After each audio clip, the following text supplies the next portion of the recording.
This is a problem because we haven't got a box to put Maria in, so to speak.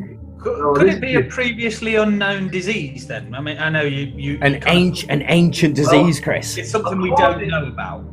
Well, there's always diseases that cause mutations to take place, but never should a disease create a body in the way.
Because a disease attacks the body and makes changes. What it shouldn't do is grow extra bones and put them in a position with muscle and tendons to make them work symmetrically across the body either side. It's just, it doesn't work like that. It's like a jigsaw puzzle thrown together, with mutations. You never get that, that order.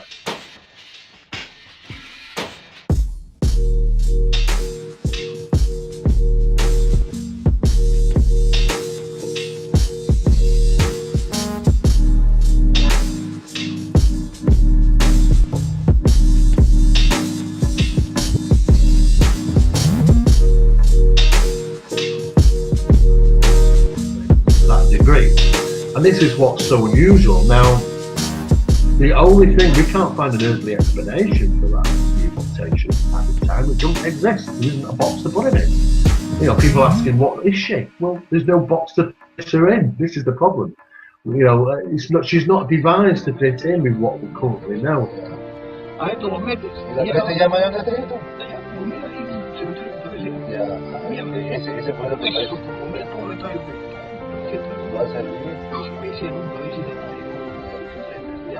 Total que esa vaina se tira la cabeza, le saca el cráneo de adentro, tira la lonja y le mete adentro la cabeza y esa vaina lo pones a secar, solamente se seca, se arruga la vaina y se pega.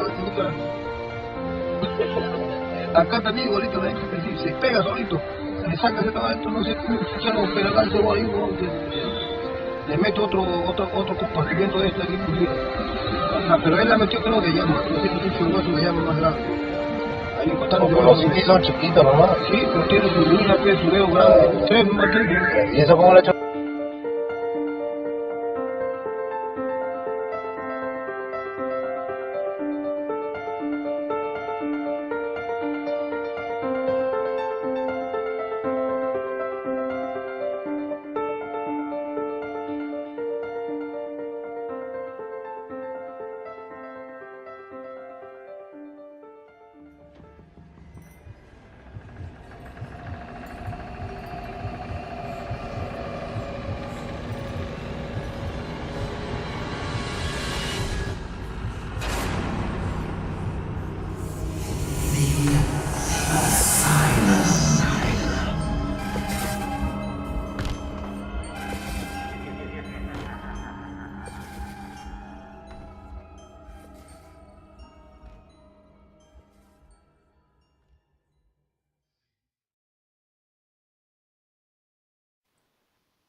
Easy, welcome to the Asylum. It's me, Gunnar, in the Chair of Destiny, joined as always by my able compatriot CK this week. Hello, fella. Hello. How you doing? Yeah, I'm very well. It's hot, and we can't really complain about having good weather for a change. Oh, wow, it's been a wonderful summer, hasn't it, my friend? It's been outstanding. Now, it really has. Chris, now tonight on the show, we have discussed this on a couple of occasions before. We've got an incredible gentleman to bring forward with some really fascinating research. We're going to be talking tonight about the mummies, the three-fingered mummies of Peru, Chris. Obviously, recently we interviewed Steve Mera regarding his research surrounding that. Tonight, we've interviewed him twice now, haven't we? We have. Those are available for people to listen to online if you want to catch up. Yes, they are available on the Asylum show. They will also, parts of that are available through LUCA's website as well, or through LUCA's YouTube channel that we'll be speaking to tonight. Chris, you and I may have an opinion on this. I don't believe tonight is perhaps the time for that. I believe tonight it's about gathering information and letting Luca tell his story. There are a lot of people involved, and Luca will probably make some pretty serious allegations with evidence, of course. In the interest, I guess, of, and Luca's email really struck me, and I'll mention that in a second, but in the interest, I guess, of stopping further fraud being committed, perhaps, and also not having, more importantly, Peru's cultural heritage desecrated, and of course the bodies of deceased individuals being desecrated as well. Good evening anyway, I'll bring you into the show. Good evening, Luca. Oh, good evening, and good evening, Chris. Good evening, Luca. Great to have you with us. Now, Gunnar was just telling us he sent you an email. You sent Ian an email. Why did you contact the Asylum? I actually sent the email because I wanted to get in touch with Steve Mera because I am interested in his work, and I sent him a message on Facebook, and he didn't reply because I guess he's very busy and he get a lot of messages. So I thought that maybe you would help me to get in touch with him. And I also, because I thought that you were making a research on this topic, that I could maybe collaborate with you because I have some information too. Absolutely. And I know, Gunnar, that we do know Steve very well. He's a friend of the show, and we've interviewed him several times. And of course, we would just on that note, Chris, you and I are quite lucky to know Steve and having worked with him in the past as well. We worked on a couple of occasions. Obviously, when this story came out, many people across the internet instantly just said, obviously, a lot of them appear to be fake.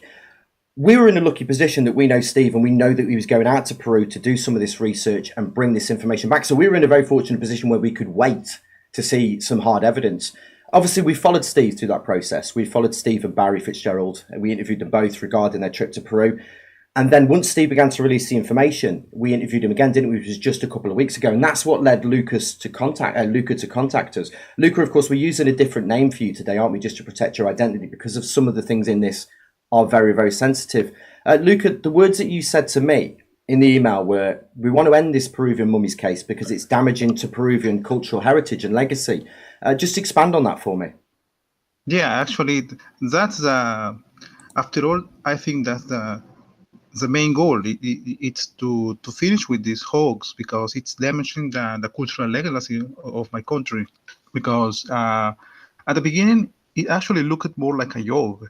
And many people didn't really take seriously this topic. But then when many things were unfolding, it turns out that there were several crimes committed here, and it's just well, for me as a Peruvian, it's offensive, and I don't agree when people are using the hoax to promote this bad ufology, because after all, I think that this also hurts the serious ufology. Absolutely. And it also and overall, they are using the cultural legacy of my country, which is rich indeed. I mean, Peru has such a wonderful cultural legacy and so many incredible historical sites. What do you feel then is the reason behind all of this, Luca? Why do you think they're, desecrating the cultural legacy of Peru? Well, I think that it's clear. I mean, Gaia is a gay per view company. Also, they are obviously making some money there, and many of the people who have been involved here, they even made tours, for tourists, like sort of, and using this image of the Nazca mummies. There is one of the men who worked for Maussan who was making this tour for tourists, which costed like maybe over $3,000 for per person to go to Peru and making a tour in the taking them to the Nazca mummies and such. To the place where the Nazca mummies are, and then also the promotion of the people involved here allowed them to be in conferences in many places where obviously it was not free. They made money there. And when anybody checks out the economical growth of Gaia online in the past year, since this case started, it's a lot of money. They have been making a lot of money.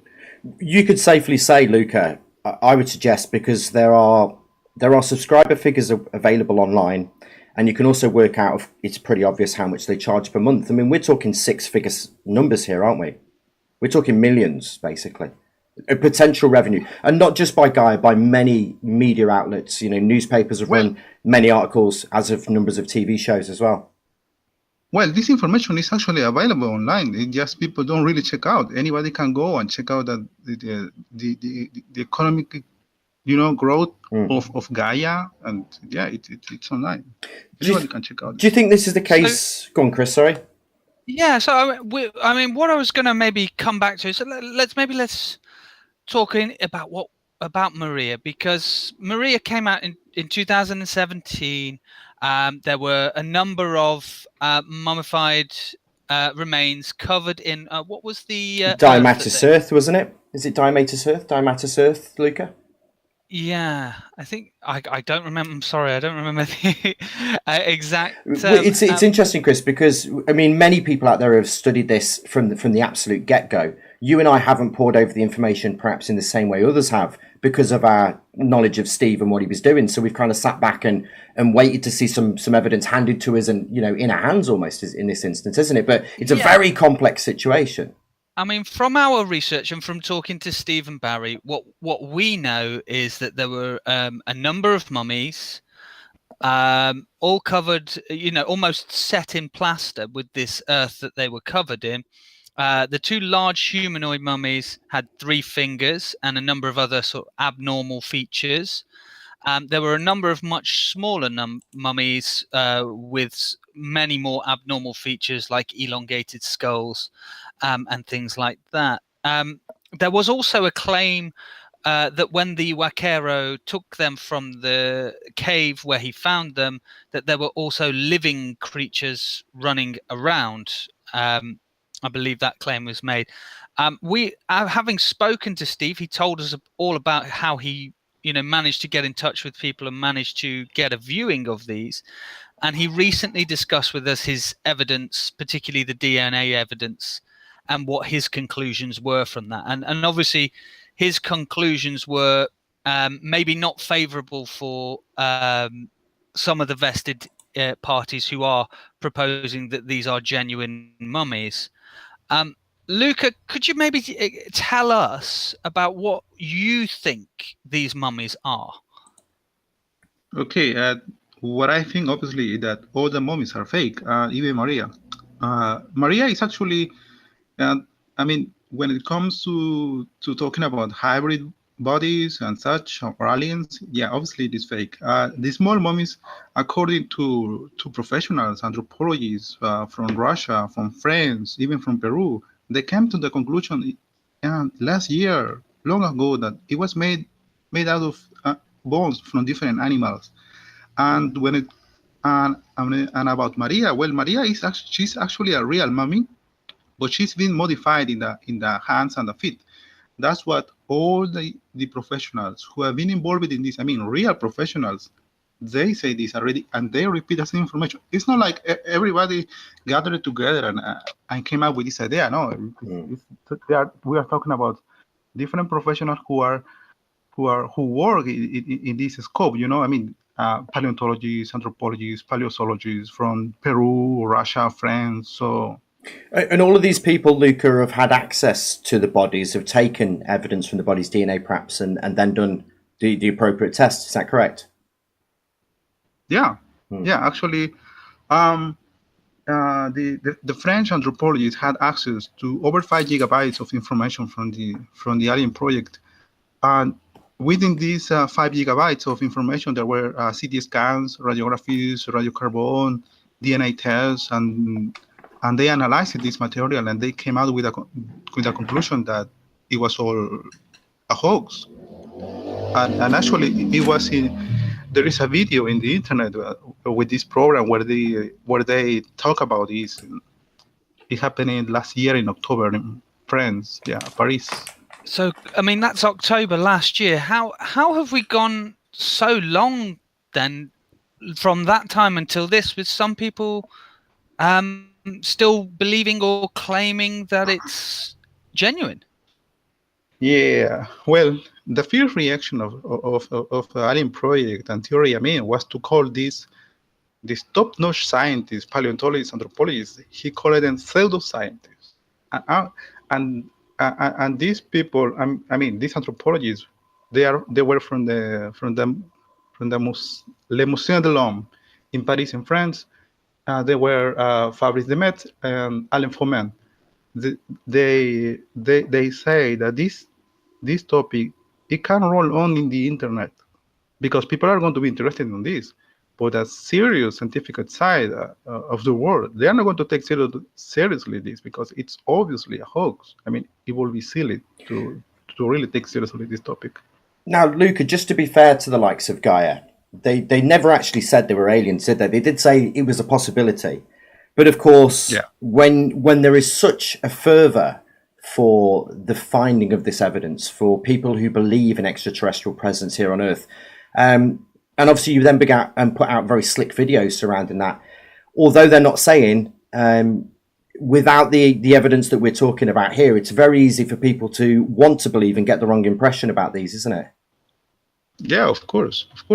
Especially because they are not really clear with most of their information, starting by their own professionals. For example, they in the first season of their series, they mention one Russian scientist, Mikhail Asiev, who, as they say, he belongs to the Russian Academy of Science, which is not true. He doesn't really belong there. And when it comes to the other Russian scientist, Konstantin Korotkov, everybody knows. Most people know who is into this topic that Konstantin Korotkov is considered a pseudoscientist, even in Russia. Even in Russia, there is this kind of Wikipedia with a whole database of pseudoscientists, and Konstantin Korotkov has a profile there. Even many articles in media, in the press, were modified. They were edited because of Korotkov. They said, many sites say something like, be careful with information you have here because the person who is claiming all this is a pseudoscientist or something. Now, is it Sakharov that you mentioned from Gaia? Does your research show him to be a real scientist then, Luca, or not? Because, a lot of these guys came out with white lab coats on, didn't they? And looked very official. They did have the jacket. Does that mean it? They're definitely scientists? That's the real doctor, right? If you have the jacket, you're Hey, Chris, it's an interesting point because it leads the viewer to believe a certain thing, doesn't it? Whether they... you'd understand why they would need to be, I guess... you would need gloves. You might need, to approach it properly, as if you need. Of course you do, to approach this. But any kind of analysis to the layman, it's very easy for them to believe. Luca, do you believe this Sakharov? Then he's a pseudoscientist. He's not an actual scientist. And what evidence have you got around that? No. It's Konstantin Korotkov. Konstantin Korotkov. He's considered a pseudoscientist. Right. He's really considered legitimate. Exactly, because there is a website in the in Russia, there is a website where it shows that Korokov has a profiler, and I'm going to show you. I'm going to share my screen to prove Please what do, I'm saying. Luca. I've just got a piece on that scientist, I believe myself. So feel free to share your screen, of course. Yeah, please share with us so that we can see. So just to go through it, the Russian doctor. Okay, this is Konstantin Korokov. Yeah, this is a website in Russian, obviously, but this website is like a sort of Wikipedia with pseudoscientists. Korotkov is, the name of this website is Frikipedia. It's in Russian. Yeah. So he has a profile here. And so, yeah, he's considered a pseudoscientist. And there are a lot of articles in the internet where you can find, there is a lot of information about him, actually. A lot of information. He's well known, really. Now, yeah. Did Luca I want to show more information, and he's not really a biologist or something like this. As far as I know, he's into computers. He's physics, physics, and he sells this camera that claims to take pictures of the soul, and he sells them at 1,399. Wow. Yeah, that's an expensive camera. If it takes a picture of your soul, Chris, that's probably why it costs as much. And well, this is a blog from the internet where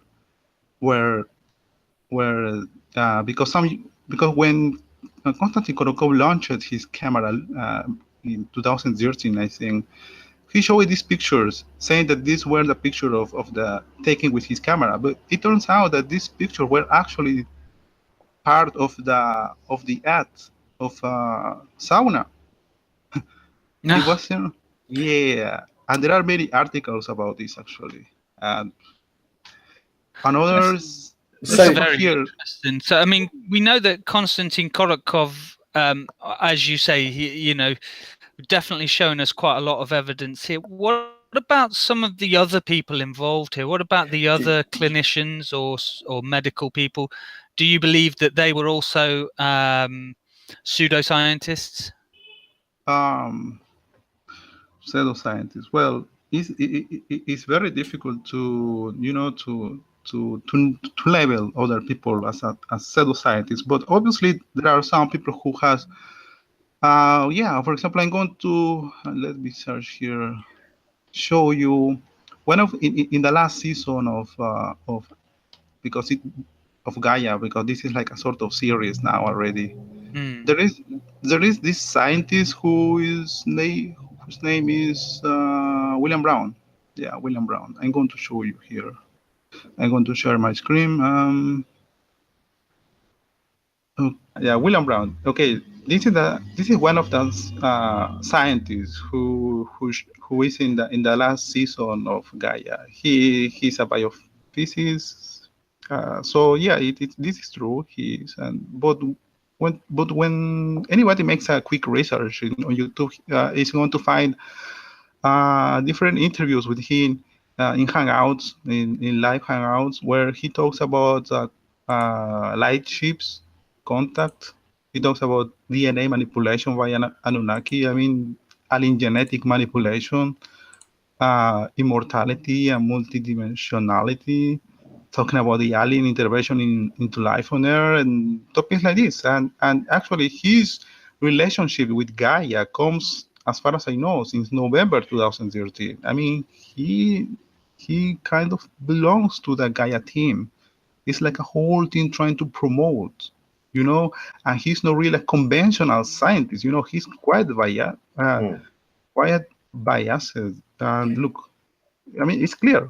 Can I ask you, Luca, do you believe in extraterrestrials? Do you believe in the extraterrestrial presence? Do you believe in any of the stories of hybridization? Do you believe that human origins have been misplaced? We don't understand. Obviously, this is a lot of stuff, Chris, that you and I investigate, and we're very interested in. But of course, like most truth seekers, we're interested in truth, and not representations of. Yeah, I think it can be possible. Of course, it can be possible, but but when one comes up with information like this, I mean, it's and there is a lot of this kind of information. Anybody can have doubts, and yeah. Absolutely. So, I mean, how about you're establishing with us that obviously in a couple of the scientific minds are certainly there are questions to be answered about their background and their research. What about other people involved with this then, not just the scientists? Do you believe that there's more corruption than where is it all coming from, I suppose?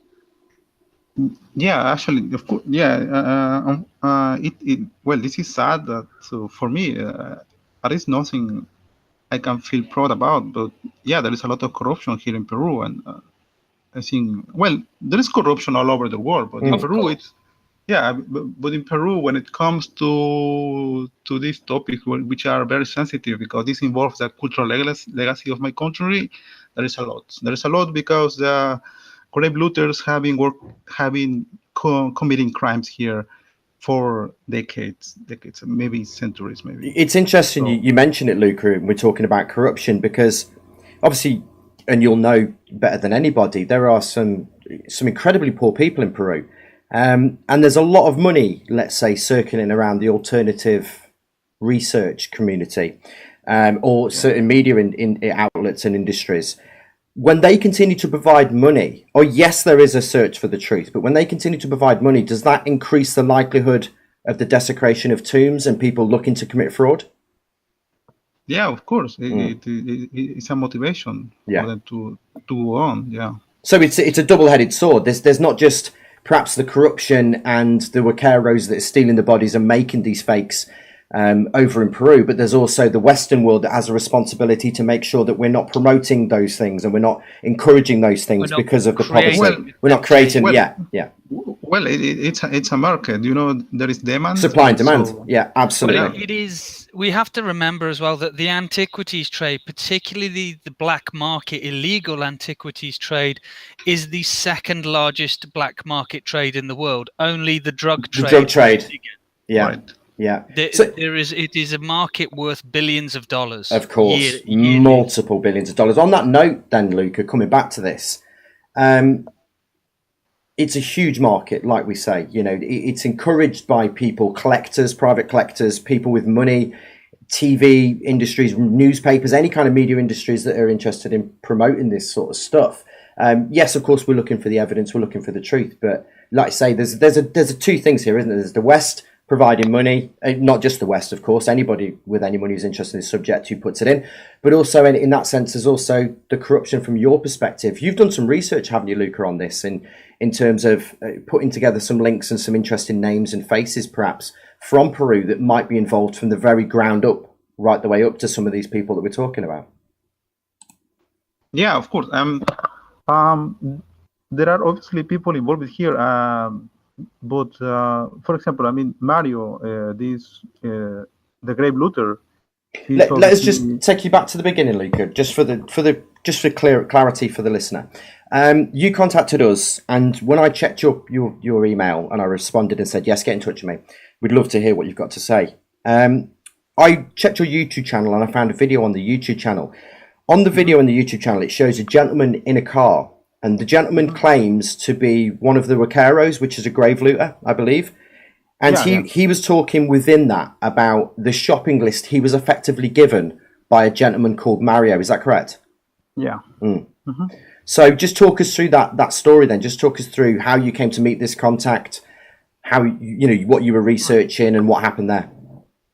Yeah, actually, this person was contacting another YouTuber from Spain, whose the channel name is Universo Infinito, something like Infinite Universe, and he offered him information about the mummies because he claimed to live in the place itself, in Palpa. And by then, obviously, I wasn't really inquiring about this topic, but then in February, this YouTuber gave me the information about this informant and I got in touch with him, and this informant gave me information, and he offered me more information. He said that he could give me more information, but he wanted money. He wanted money, big money, and well, obviously I was not going to pay, and I was not going to give him money. So, but he managed to send me this video, like a sort of clip to legitimate what he was saying. So you've sort of seen first-hand evidence here that this guy is telling you the truth. Yeah, actually, this guy was a friend of Mario. He was working with him, but they had problems between them. I don't know. Apparently, some money problems with them, because it's a sort of business. And so he gave me this video. And this guy from Palpa, it may sound funny, but he was even rude, and he wasn't really nice. And so at some point, after waiting so long, I got angry and I said, "Oh well, just going to upload this. I'm just going to upload it, and I'm going to make the video in English maybe." And when I uploaded it in Spanish, many people were interested in the video. So I have friends from France, and they told me, I can translate it into French. I can translate it, and others offered themselves to translate it into English. So that's what I did. And this contact, he was in touch with other vaqueros, and the gentleman who is in the car, he tells the process of how they make the mummies. Obviously, this is what he sees. It's not really like he does the mummies, but this is what he saw. No, I'm just showing the video, Luca. As you're talking, I'm just showing the video, and he basically says that I'm starving. I haven't got enough money to buy food. I'm hungry, and then he says he goes on to say I calculate about 8 mummies that I took from there. So just please go on, fella, carry on. Yeah. So he says that first that Mario didn't want to pay him what he deserved to get paid, so that's why he was complaining. And then the minister who was asking questions, he obviously wants to know more, and he asked him, "And how do you make the mummies?" And the gentleman in the car, he just explains what he witnessed. That's all. I mean, it's not really like he makes the mummies, but this is what he saw. He saw the process. And what did he actually see then, Luca? I mean, tell us a bit more about what he claimed was the process. Yeah. He says that they take the bodies from different archaeological places, because there are a lot there in that area. Well, from 2 places. So yeah, 2 places, and they take bones from children, from fetus, and they modify them. They also use bones from llamas, because there's also like a sort of cemetery of llamas there, because in the ancient Peru it was very common to make sacrifices with animals, with dogs, with llamas. So they take the llamas' skulls and they put it over the bodies of the bodies of the babies, and he says that they soak the skin of the mummies, so it becomes a little softer, like a rubber, and they put another bone there, and they just modify this. Just going back to that, Luca, I want to ask you quickly about something that you mentioned to me the other day, and it was about the law and the way the laws changed in Peru. You said something around the 80s and 90s that the illegal trade of these bodies was actually stopped. And then it became more of like a cottage industry whereby locals would sell handicraft. So these construction of like llama bones and different things, which I don't believe are illegal, are they, to tourists that would visit? Is that correct? Yeah, right. It is actually, there's always been this interest in Latin America, because many people believe that this is like a mystic place, a place where many mysteries. And basically, foreigners come here looking forward to see something extraordinary, And there's always been this market, this black market, offering tourists, archaeological pieces and such. So at some point, the tourists started to ask for, hey, maybe don't you have something maybe from aliens or something like this? Because there's so much interest in this sort of stuff, and it's been associated with your culture and with South America for so long now. There are millions of people, of course, who would probably be interested in that. So I'm guessing these guys would have looked at it and gone, we can make 10 times more money if we've got an alien. Would you suggest that was true? Well, I don't think that the alley. No, I mean the vaqueros. No, obviously know that there is no aliens or anything like this. Yeah. They are just interested in the money. They just want the money, and they just deceive the tourists. That's understandable. And as you say, with the economic conditions under which they live, similar things happen in Egypt and all over the world in other places. So we can't be surprised that people try to make a living. Anyone's going to try and survive, Chris, aren't they? And that's the truth. And this is why I mentioned, of course, the West and South America in a sense, or the English-speaking world, and the money that comes from that sometimes perpetuates some of these ills. Well, yes, but you'd also be surprised how much money is coming out of the Asian markets. You're right, Chris. It's not just the TV money and the newspaper money, of course, that comes into us. Is actually there is a very strong black market and secret trade within these things. Of course, the media then plays a part in that, with probably raising the price of these as well. So Luca, this guy, the vaquero that's in the car, he basically was talking about how he's been given a shopping list. Now, on that shopping list, he mentions he was asked to get dried blood, nerve endings, and then he goes on, doesn't he, to discuss how the fakes were made. Can you talk us through that process a little bit, as best as you understand it, as what you feel has gone on? Well, the mister in the car, he was just like a sort of Uber for Mario. Right. Mario used his car to put all the bones there, and then to take it to the workshop. So everything he tells in that video, in that clip, it's just what he witnessed. That's all. Yeah. So he's the guy who procures them. Mario's effectively like a middleman. Who's Mario, and has he got any previous for this sort of stuff? Has he been involved in anything like this before? Yeah, actually, Mario he has a criminal record already for I don't know, for over 10 years, I think, and it's not really difficult to find this information. Anybody can Google up and find a lot of information about Mario criminal record. I mean, he was involved in faking money, faking what else, and also rape looting before. So not a good track record, really. No at all. Geez, there is a lot of information. Oh, geez.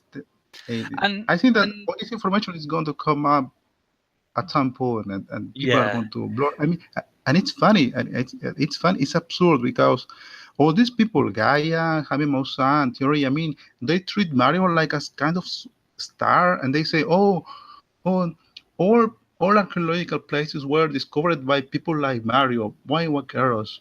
But wackerism is actually a crime. It destroys all the evidence. Because after this, you can really understand the context of that place. Maybe it was a religious place. Maybe it was a place for administration of something. You certainly can't understand the context of the mummies themselves as well. Yeah, of course. So they start treating Mario like a kind of superstar, and even Thierry. I mean, I remember he made that kind of interview with a user of Alien Project, and he was going to be in an interview, and he was treating him like a star, like a pop star or something like that. It's absurd.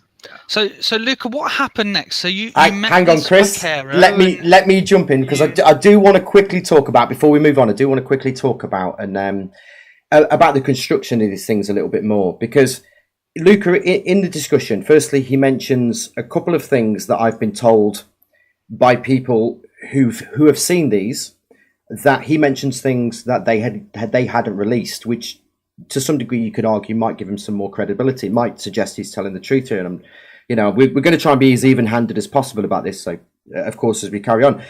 But obviously, with it being so arid in the desert, and from what I understand of decomposition of bodies, it's almost like a natural mummification, isn't it, being in the desert? Because there is no water, and because of the evaporation of the water from the cells, it decomposes, I believe, at a much slower rate. I'm not a scientist. This is what I think. Now, he talks about dried blood, and he talks about dried nerve endings. From the research that I was looking at surrounding these, of course, things like nerves can be grafted. They can be replaced if you have nerves damaged. It's an incredibly difficult operation, but a lot of that will require freezing of the nerve, the transplantation of the nerve, and it will then be rehydrated. It will effectively have water added to it. it seems similar to, this could be an argument for how these things are constructed, couldn't it? Because if they were to take, let's say, these fetuses or bodies like Maria, graft on perhaps things like nerve endings, maybe in some degrees, refill with blood, perhaps even if they could do that, I don't know. But then to dip it, or even use skin, perhaps, once you create that plasticity again in the skin and the flexibility in the skin, you can then sculpt it to something that you want, can't you? Like a body or something like this. That could then prove quite to be a convincing fake, really. Do you believe that's how they were constructed? That might be some of the idea of how that they're constructed, because of course I've got it on the screen at the moment, and the Wakera says the skin dries again and it sticks to the head, and he points to his head and laughs. Is this what you think's going on here, Luca, with the construction of these bodies? Are they? They're clearly very skilled at what they're doing. I believe that's the process. They rehydrate the skin and they just put bones and they put it to the sun because that area is very sunny all year. So So you'd rehydrate them, you'd create the plasticity in the skin again, like say in the nerve endings. You'd then cover the cadaver with it, and then it seems what they look to have done is maybe perhaps even packed it in some way, but then they've shaped perhaps Maria's eyebrows, it looks like, or eyes. They've largened the eye sockets, which is something that carries over from the smaller ones, which clearly have like fish heads, I believe, or dog skulls. They've also clearly shaped the fingers and the feet, which people have, I guess, without the evidence, but anthropologists, like you say, can look at it and say they've clearly taken away the skin. They've clearly taken away 2 of the fingers, etc. So it looks like they've basically then taken Maria and dipped her into this diatomaceous earth. Very similar, I believe it is, to gypsum or something. So very similar to plaster of Paris, isn't it, Luca? So it would have been, again, probably malleable, soft when wet, but will dry rock hard like stone. Do you think that's what's taken place? Because, of course, it's not commonplace, is it, to see diatomaceous earth covering mummies from Peru? It's not common for the time period. Actually, there is no... It has never happened before in the history of Peru to find mummies covered with diatomaceous earth. It just never happened. And it turns out that all the mummies come out from one source, which is this Wakero. And this is absurd. I mean, the whole desert of Peru has actually been explored for hundreds of years, and they have never found such kind of mummies.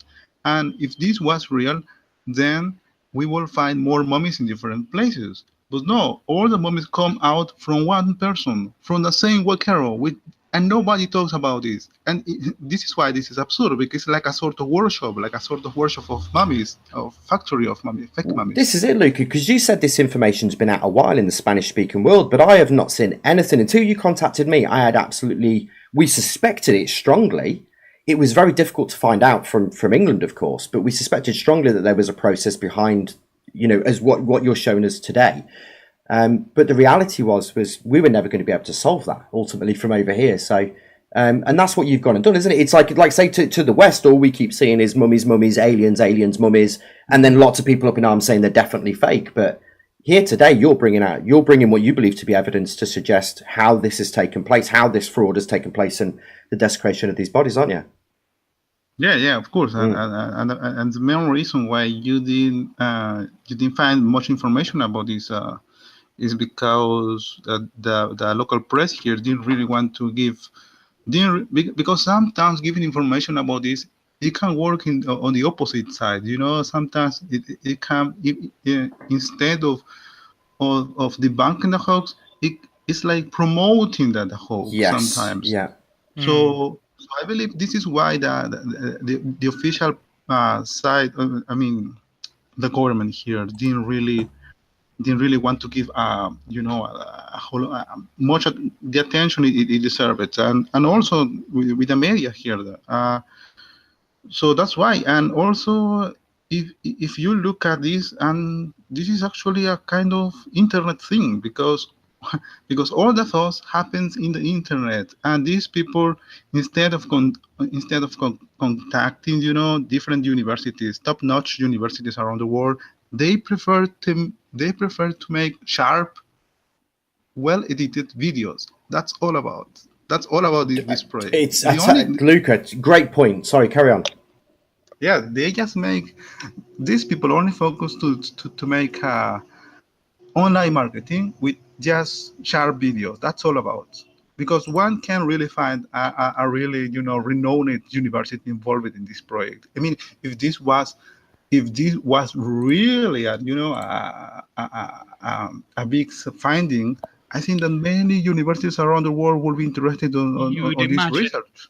Cambridge, Harvard, Of course. big American universities would be extremely interested in such a find. Surely then, Luca, you'd have preferred to have seen, instead of slick videos and production costs and XYZ, you'd have preferred to say, take the money.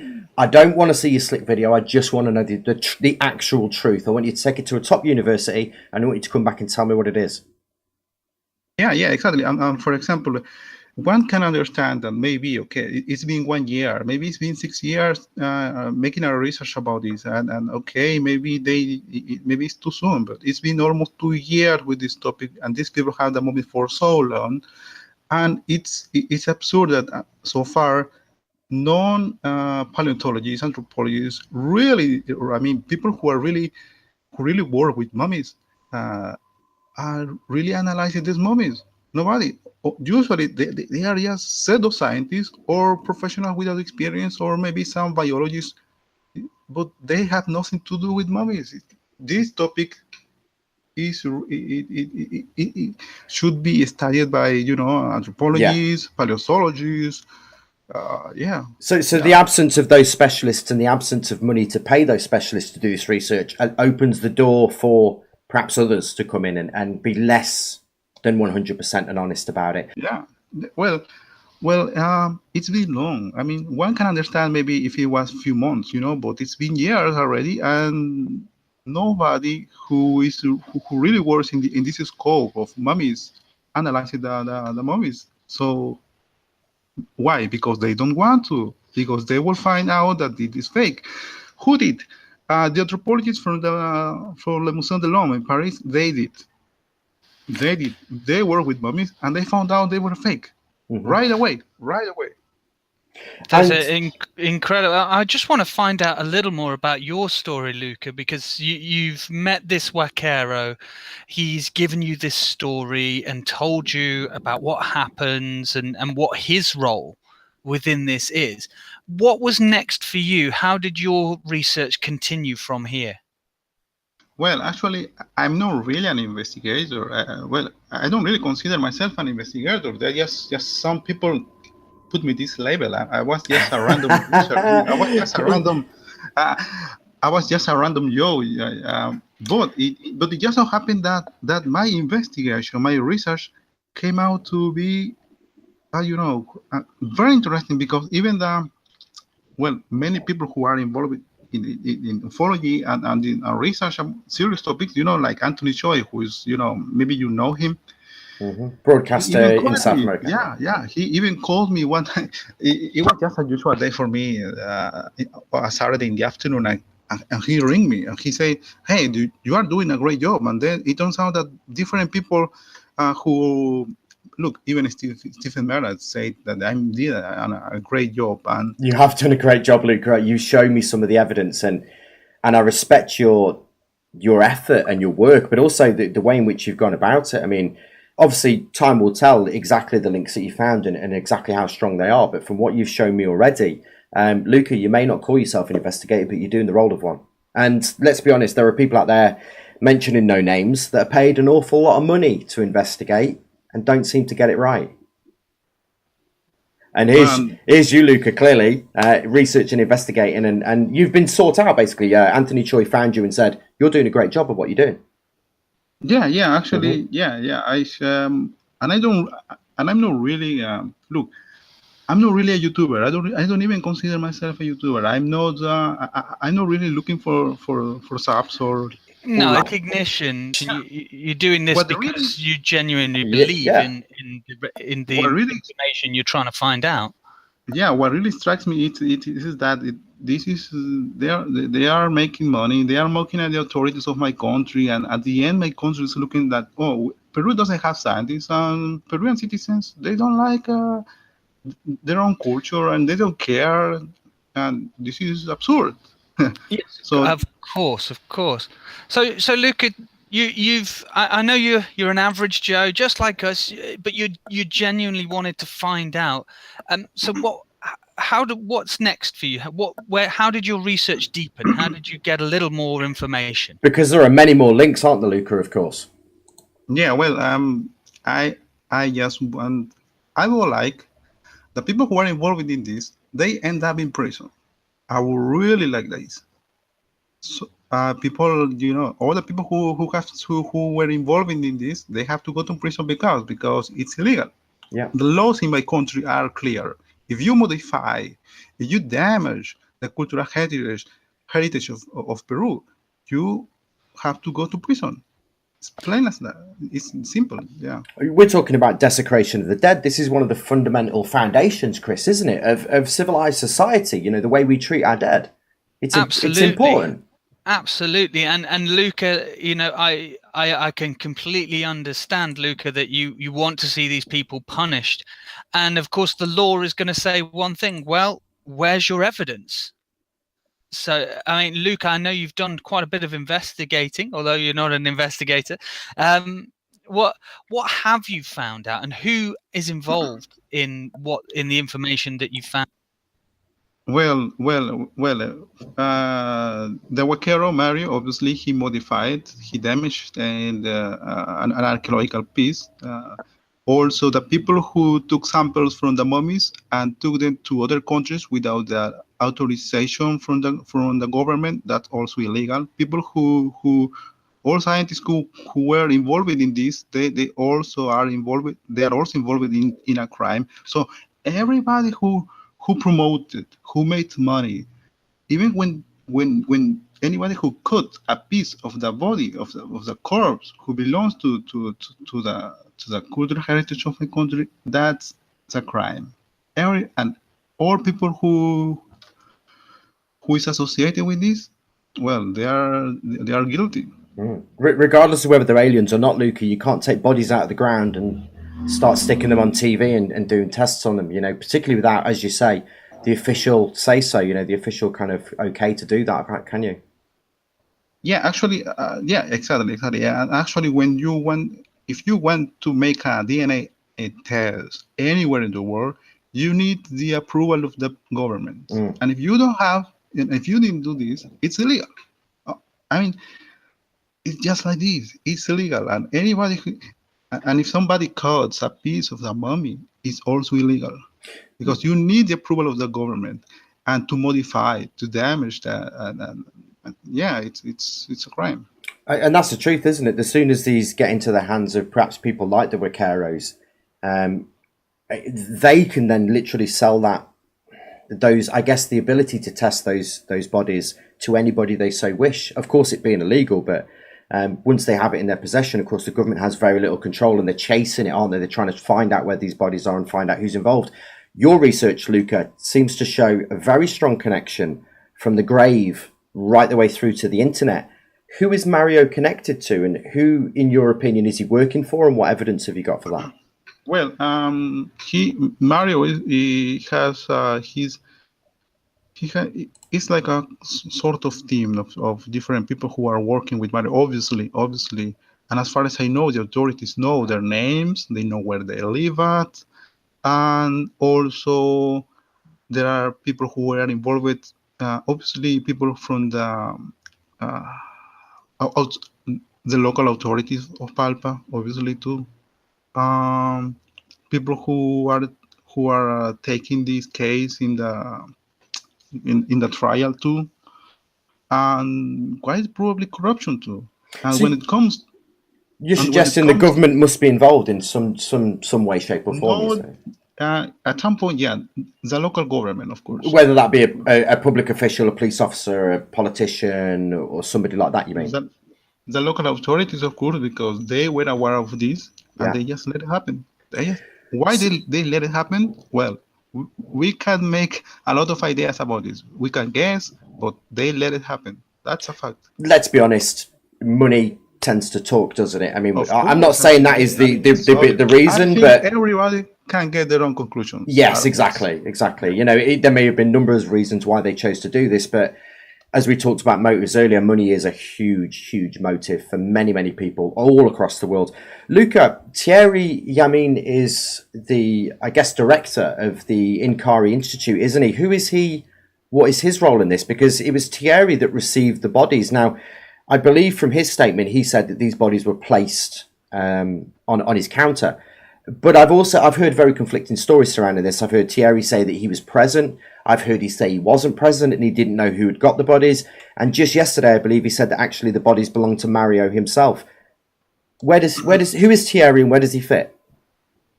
Well, Thierry, I mean, he's the president of an institute he runs. It's actually a GNO.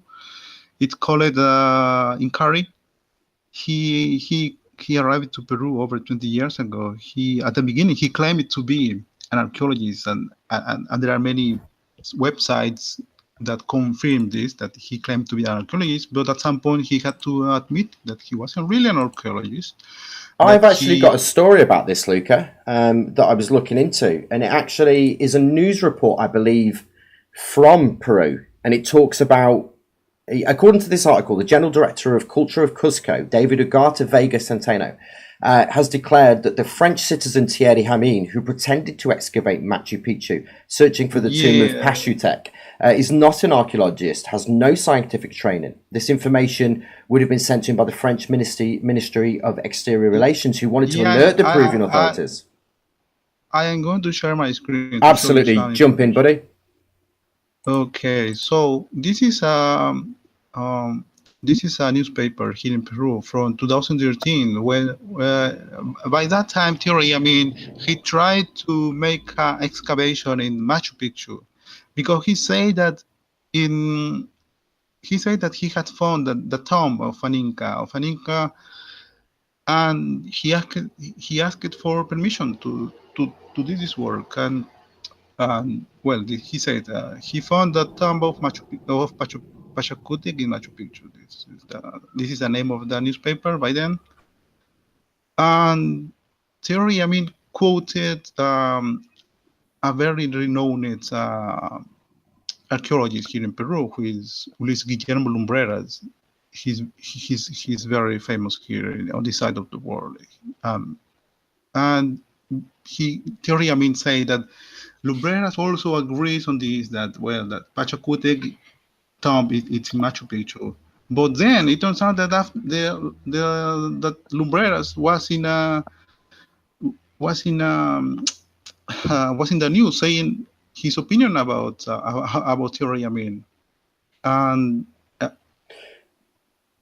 he said that for example, in this video, Lumbreras himself, he said that he doesn't really trust in Thierry, I mean, not because he had found that tomb, but because he came to Peru as looking for gold.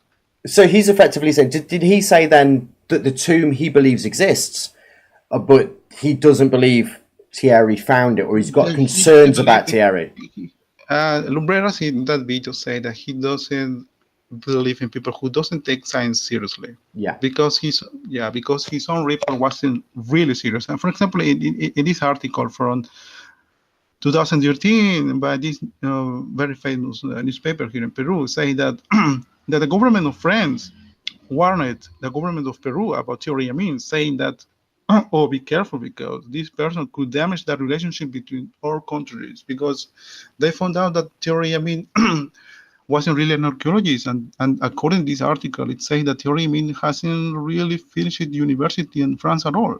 Yeah, so that's why the government at the end said no to the project of Thierry Jamin. So this is Thierry Jamin, and well, Thierry Jamin, he runs a company that, you know, his name is I told you it's Institute Inkari, and he always asks for money, donations. He asks for donations to run his projects. His project, he looks for the lost city of Paititi, where, according to history, it was a city where there is a lot of gold, and he's very interested in this. So this is a short video I made a quick research about how the sponsor of Thierry Jamin increase it or decrease it over the years. And so let's look. This is 2011. Okay. This is his website. We can see here all the sponsors. 1, 2, 3, 4, 5 sponsors, different ones at the beginning. One more here. And these, look, there are several sponsors in 2011. But then, okay, different sponsors. And then this year, the sponsors, how many? Only 3, I think. 1, 2, 3. That's all. Why? Because the credibility of Thierry, I mean, I guess, my opinion, it's just maybe fishy, I don't know. Well, pardon the pun. When I looked at it, Luca, and I looked at Thierry, from his initial presentation of himself, and we're coming back to this wearing lab coats kind of thing, when I saw him first appear on Steve's documentary and he was at the Inkari Institute and he's wearing the khaki like he's supposed to be an archaeologist, it's very easy to believe, isn't it? Now, I was under the impression, probably wrongly, that's my own assumption, that he was probably trained, he was some sort of archaeologist. He almost sounds like a Wakero, Luca, from what you say there. He almost sounds to be no more than a grave looter, pretending to be an archaeologist, using that possibly in order to gain access. I mean, he even himself, I mean, I'm not calling him out here, but even on his own Facebook yesterday, he distanced himself from being an archaeologist, didn't he? And said, I'm not an archaeologist. And here are news reports saying that he's pretending to be so. Yeah, and good. Well, no. Obviously, now he doesn't say he's an archaeologist anymore. But that's what I mean. Yeah, exactly. He did start, and then he stopped. Yeah. And I'm going to share my screen to show you something else about Thierry. And for example, this video. This video was made by French researchers on this topic because, by the way, Thierry, I mean, he's not really. He's not really loved in France either. There are a lot of people who is kind of angry at him because they believe that Thierry Jamin is not an honest person. So they make this video and they gave me this video. Obviously, it's in French. Okay. And I'm going to show you how in this video, for example, the name of the video is Mario and Wakeros. Mario and then Wakeros. So let's see. I wonder if that Wakero was that a play on heroes as well. Yeah. Well, it's not running. Oh well. Okay. Here it is. Oh well. In this interview, well, there is no audio, but I can give you the links later. In this video, Thierry Jamin said that he will never work with Wakeros. Never work because they destroy the evidence. They destroy the history of such, and there are different interviews. This is from January of last year. He just talks about Wakero, that he will never cooperate with them and such. But it turns out that later, here, he's inviting people to join to a live hangout because they are going to have an interview with Mario Wakero, and he talks about Mario like he's a superstar or something like this. And he says, "Thanks, Mario," blah blah blah blah. You know, you said it yourself as well, Luca. That he said himself that he wouldn't work with Wakeros, but then in his post yesterday, he literally turns around and says, "Mario bought this to me. He owns it." Yeah. I mean, one way or another, it looks a little bit strange, doesn't it? One hand you're saying, I never do. Next minute, it's like, well, these Israeli bodies, and I want you to believe that, but it is a Wakero that brought them to me. Yeah, it is strange. Actually, here in Peru, many historians, archaeologists, they know about him. And they don't trust him at all. This is why I believe, my opinion, that Thierry Jamin doesn't really want to really make popular this topic in Peru, because obviously other professionals, really serious professionals, will come up and they will just mess his plans, So hence the international idea, using the web videos to try and gain some international following, kind of prey on people's ignorance a little bit, is what you're suggesting. Exactly. And it doesn't sound to be this is funny because most of the founders of Thierry Jamin who donate money, they are from France. most of the money who comes from the donations, the donators are from France. And he was running a crowdfunding for this project, for Alien Project at the beginning. I don't know, he made like 4,000 euros, I don't remember. And most of the funders were French, were from Europe. Why do you think that is, Luca? Why are people in France funding him? Would you say? I believe it's marketing. I think it's marketing, online marketing, and what else? Well, there are many people who believe and want to believe in UFOs and in aliens. Yeah, I guess if a Frenchman was to find proof of extraterrestrial origins, I'm sure France would be delighted. And the same way I would be delighted, Chris, if an English person found it. Not that it matters who finds it, of course, but there'd be certainly a sense of national pride. I'm wondering why these people in France, probably almost certainly unknowingly have provided money. Yeah. Actually, and anybody can go to the Alien Project website. You go to the donators, and you are going to see the whole list of people who funded this project. Yeah, and they are all French. They are all, yeah. So I think as well, it's about a little bit about the mystery, isn't it? I mean, when we talk about somewhere so far away, and me and you, Gunnar, we've discussed this before, when American shows similar to ours talk about Britain. And particularly our local area that we've visited, and when they discuss it, there's a sort of magic, there's a mystery that perhaps as people who live here and have investigated a lot of these things ourselves, we don't feel is really there. And I think, Thierry, if the reason that French people may have donated, apart from, of course, his marketing, maybe that they don't know Peru. They don't know that these things are genuine. We live in a local area where a story was put forward. I'm not saying whether it's true or not, but it made international news, made a lot of money across in America. The locals think it's absolute nonsense. But do you think we can explain that to as exactly the same way you're doing, Luca? You're a local person going, I don't believe this. I think this is nonsense. Yet the rest of the world is going crazy about the subject and the story, and many people are making a lot of money off it. Whilst you as a local are sitting in the middle, relatively disgusted and kind of thinking, how do I stop this? Yeah, well, it's the same. It's exactly the same, I believe. But I think it's clear. I mean, and about Thierry, I mean, he runs this institute named in Cary, and for example, I watched the interview you made to Steve Mera some weeks ago, and Steve Mera said that Thierry has the mummies, and I believe from what I've seen in the videos, from other videos, from other pictures, I see Thierry. I see the mummies at Thierry Jamin's home. This is what I see in the pictures. I mean, I have the pictures, I have the videos. I mean, I believe it's true. So there is this indicator that tells us that this person may not be honest. Obviously, Yeah, absolutely, and of course, so you believe then that Thierry? Do you think he's an innocent bystander, or do you believe he's fully involved in this? Well, I believe, he's obviously involved because he runs the Alien Project. Yeah. He runs Alien Project, and Steve Mera says that already. As Steve Mera said clearly, that the mummies are at Thierry Jamin's home, and I found this out months ago too. I mean, I have pictures, there are videos that prove this.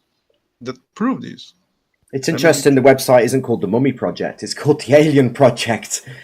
Yeah, there's a little clue there, isn't there? In some respects. So who else is involved? Do you believe then, Luca, with Thierry?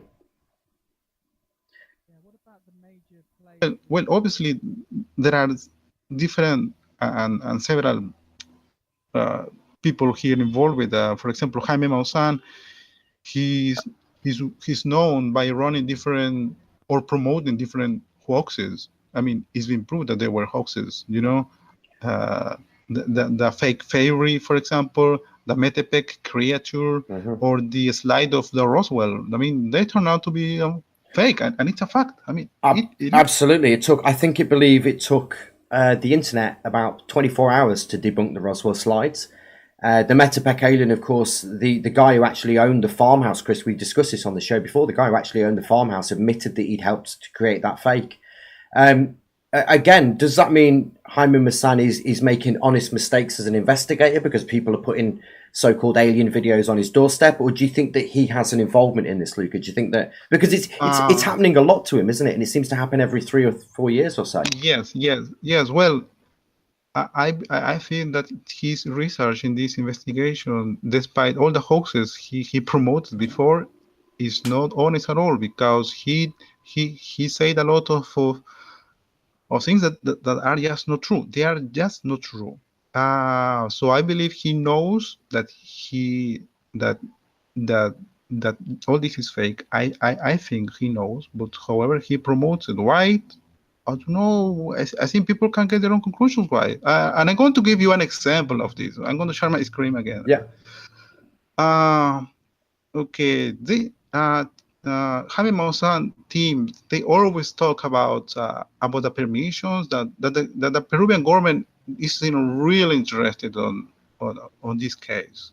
That they are not really interested in the Nazca mummies and such.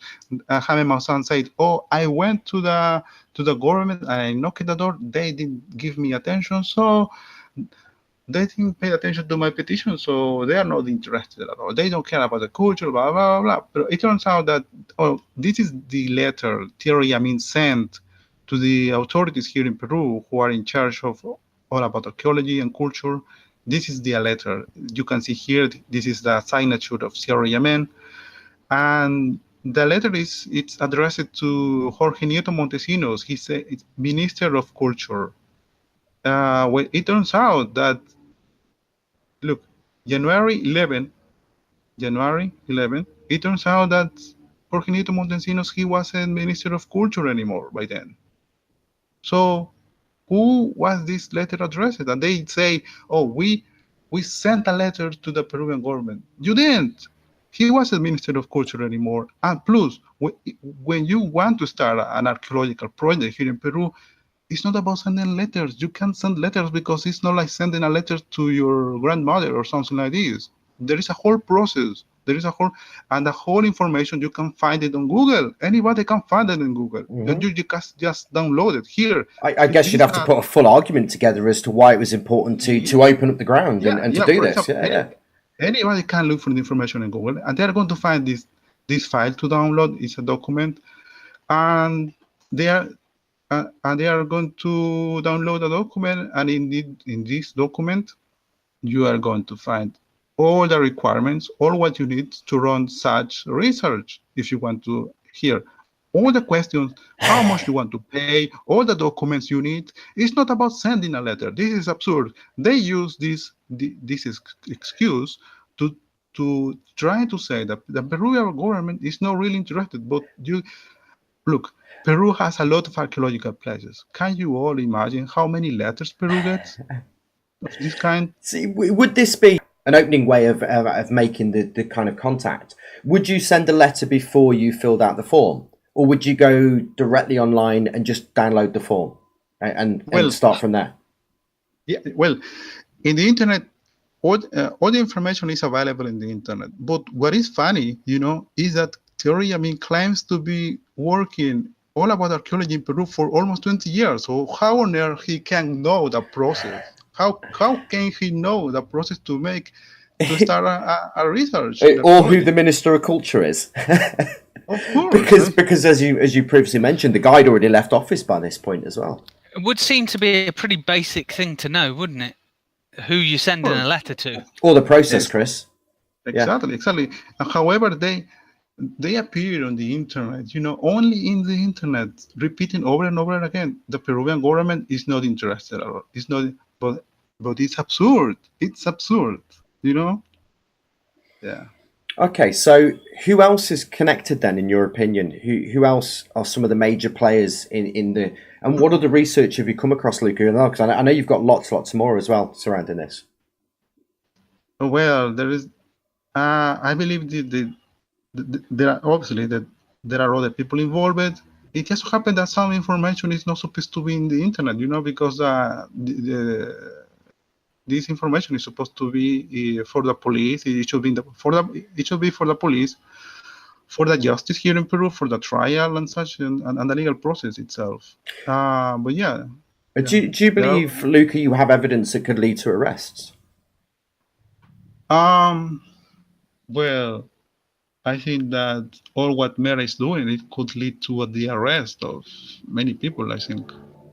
And I hope so. Absolutely. Luca, would you like to talk about some of the other suspects, the people that you believe are involved in this, or would you want to leave that out today?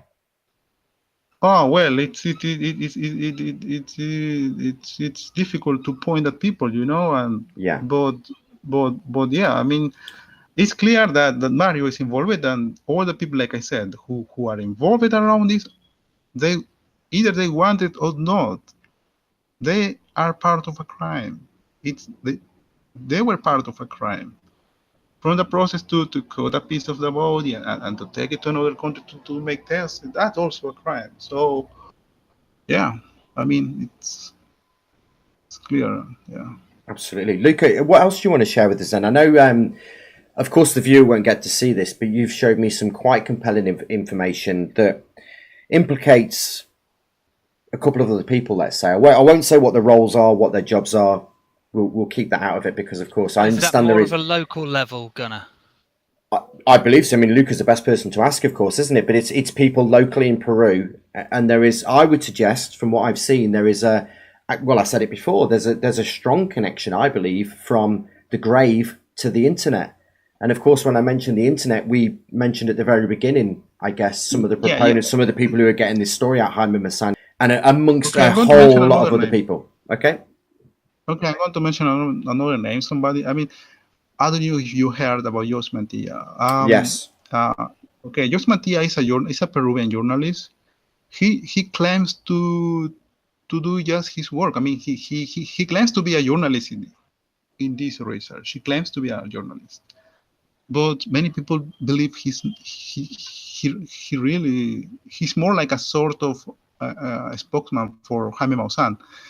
And I'm sharing my screen here, for example, and I found this tweet from April of last year, at the beginning of this hoax, when Maria came out. It turns out that in April 4 of last year, Jos Mantilla sent a tweet to Jaime Maussan asking him, he was offering his professional help. But which professional help? Well, Jos Mantilla works he's not a journalist anymore. He works doing marketing. He does marketing now. So is that what he was offering? The services of marketing? Of course. Why he's offering his work as marketer? Because this is the Facebook of his company that makes marketing video. And this is the tweet. He says, dear colleague Jaime Maussan, because this is an important finding in Nazca, I offer you my professional help. And he gives the Facebook of his marketing company. And Jaime Maussan says, okay, I'm interested, and he gives him his email. This is the company of Jos Mantilla. He makes marketing in video. Look, marketing, emotion. And this is one of the videos Jos Mantilla makes.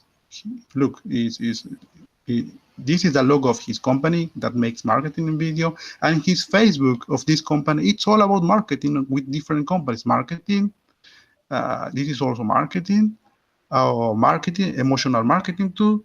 Now, it's not to suggest, perhaps there's any wrongdoing by Jaime Maussan and Gaia, but it's clearly very obvious, isn't it, how a lot of money could be made on this, Luca, before anybody gets even close to sending anybody to jail. And of course, they have that. Many people within this story, I should say, have that ability to say, "Well, I didn't know. We thought they might be." Do you think that these people? Yeah, there's a plausible deniability there, isn't there? That they can always extend and say, "Look, it's nothing to do with us. We were very, under good grace. We thought we were getting this information and stuff." But as you're looking at it there, Luca, from your perspective, there's seemingly, once it gets to the internet, it becomes very, very slick and very professional all of a sudden, doesn't it? And then all of a sudden it's around the world before,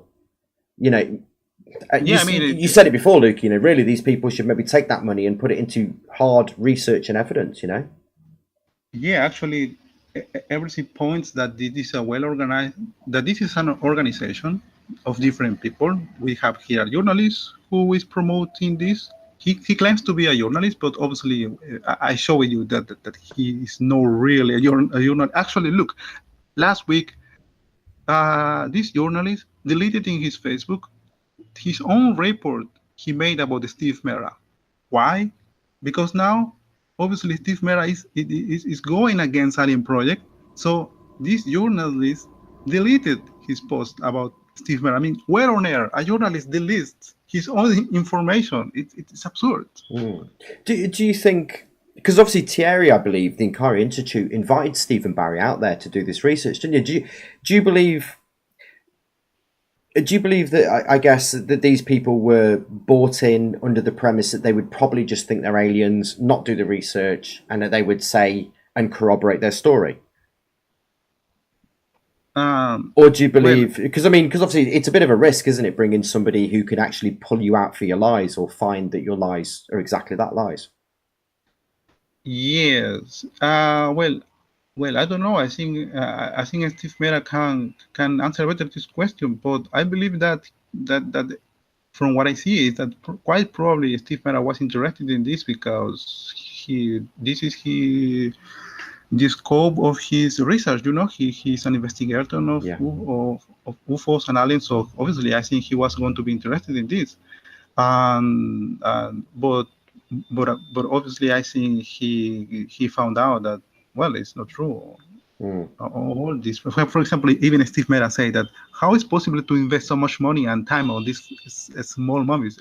And obviously, it is absurd. Yeah, and this is key. Why? Because he really saw the mummies, but in fact, the people who funded this project, they didn't really see the mummies. So they only see these pictures. They only see these videos.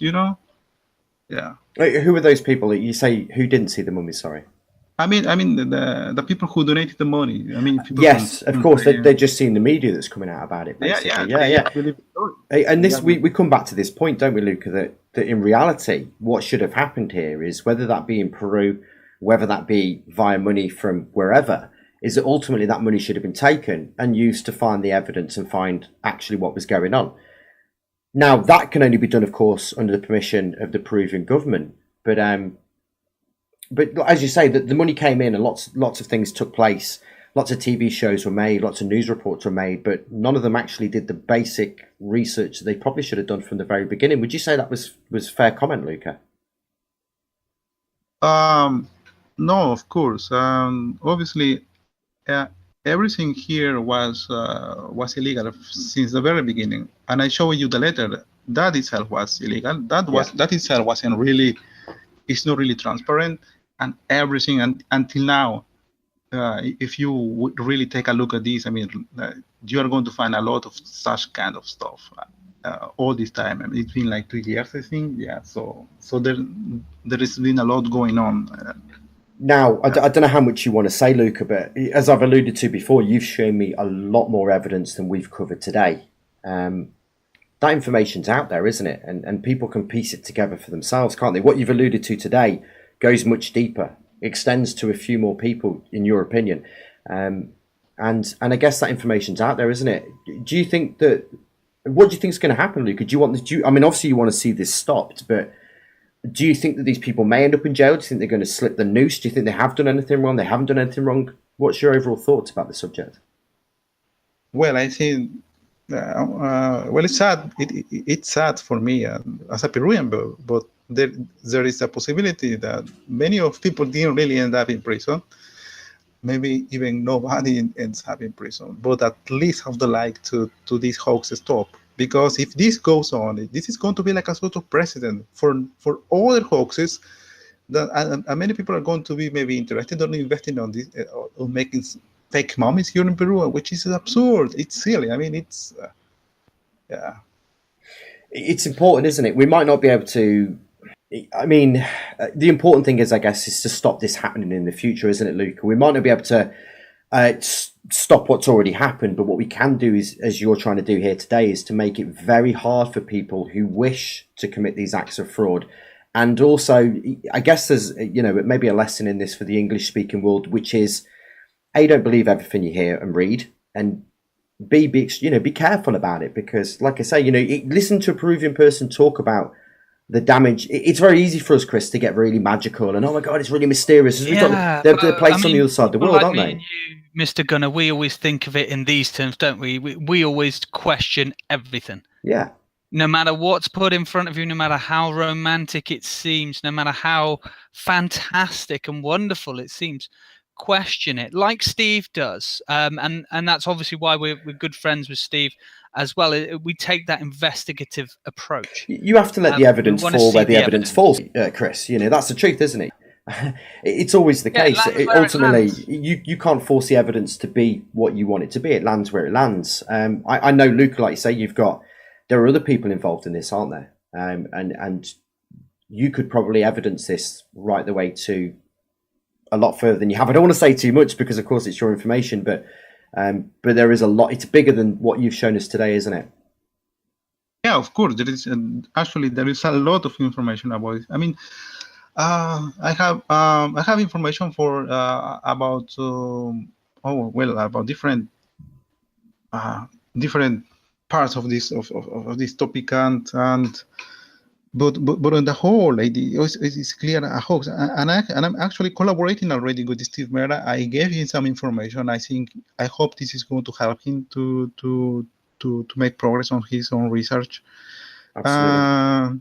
Yeah. I'm really pleased you. With other people as well. I've been collaborating actually with other YouTubers who are also more massive than me, obviously more massive. And I've been also collaborating with other people who are in charge of this case here in Peru. So yeah, I mean, it's. I hope this ends. And I really appreciate you contacting us, Luca. To Luca. protect the cultural legacy of your country, and Peru has such a wonderful, diverse history. With so many already incredible artifacts discovered and so many wonderful mummies preserved, surely the truth, doing this in the correct manner, archaeological investigations in the correct manner, without the help of the Huaqueros, is the way forward, isn't it? I think that's what you want to see, Luca. Yeah, I think that's the moral of the story, that Huaquerism can justify new findings, because the Huaquero, the grave looters, they just destroy the evidence, they destroy everything, and after this, one can really understand what really happened centuries ago. So if people also, this is also like it's offer and demand, Supply and demand, yeah. That's it. As long as people are prepared to pay the money, there's going to be people prepared to break the rules ultimately. Yeah. So it is also a fault of the Huaquero and the people who buy this stuff. What I love about Luca and what I love about this combination is, and I mentioned it, alluded to at the start, it's a double-edged sword.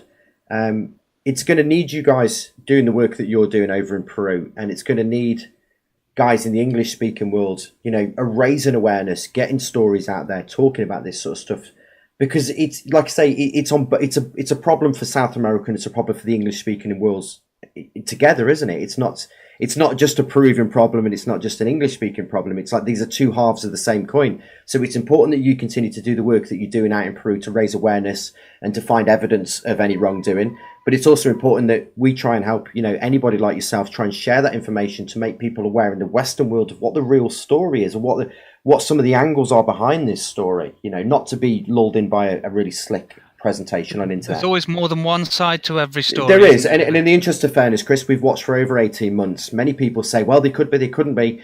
We've listened to Steve and the evidence that he's brought forward, and I really appreciate Luca coming and contacting us, because we've given him the platform today to speak and to get this information out to the English-speaking world, which, like I say, until Luca sent me, the information that he did, I had no idea that people had done the background work. And Luca, like I say, you don't call yourself a researcher. I think you might need to change that, my friend. Sorry, I don't understand what. You don't call yourself a researcher, but you probably should. Yeah, yeah. It's funny. It's funny, but many people ask me, "Hey, why you do this? I mean, what's the benefit?" And I always tell them, well, "It's my country. It's my country, and I'm not really interested in." I invested a lot of time in this, and look at. Even many people say that, oh, that Luca works for the government. Luca is a hacker. Luca is works for the CIA. Luca works for for the workers. Or people say a lot of stuff, and many people even try to hack my Facebook. Try to hack, for example, last week somebody tried to hack my Gmail, and these people are fanatics.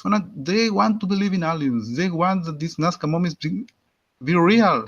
It's not, unfortunately. And that's okay. You can want to believe. You can want whatever you think is necessary. The difficulty is, Chris, is natural, but it's when that blinds you. Got to follow the evidence, haven't you? Exactly. They just want to push themselves to believe on evidence that is not really evidence. They want to push themselves to believe that these mummies are real, but they are not. Yeah. Absolutely, Chris. We've mentioned this many times on the show before. I would love to see the evidence, but what I prefer is the truth.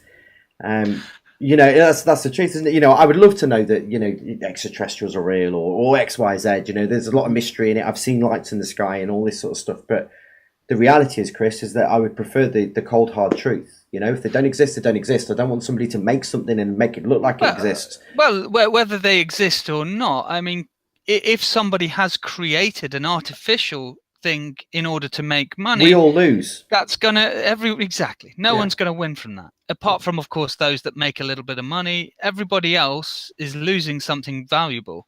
I mean, we don't know, for example, if this is the case, then the original mummy of Maria could have proven to hold many historical secrets that could have given us a fresh insight into ancient Peruvian culture.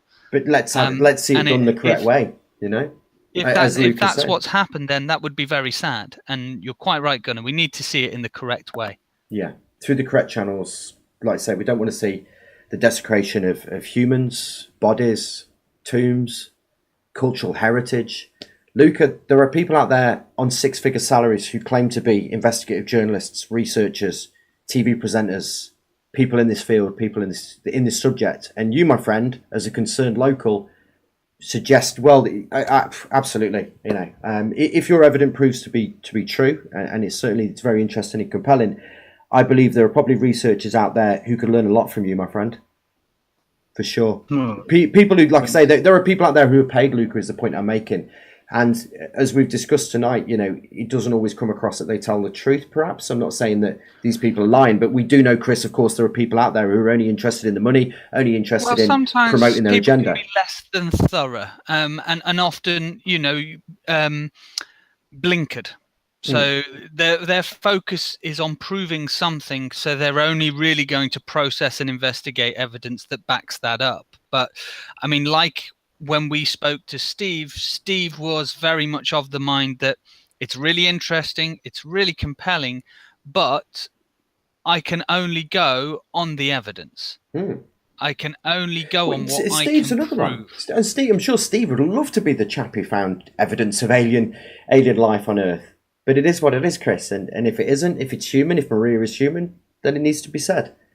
And if there is illegal activities and crimes being committed in order to procure these bodies and then to turn them into whatever and profit from it, then that needs to be stopped.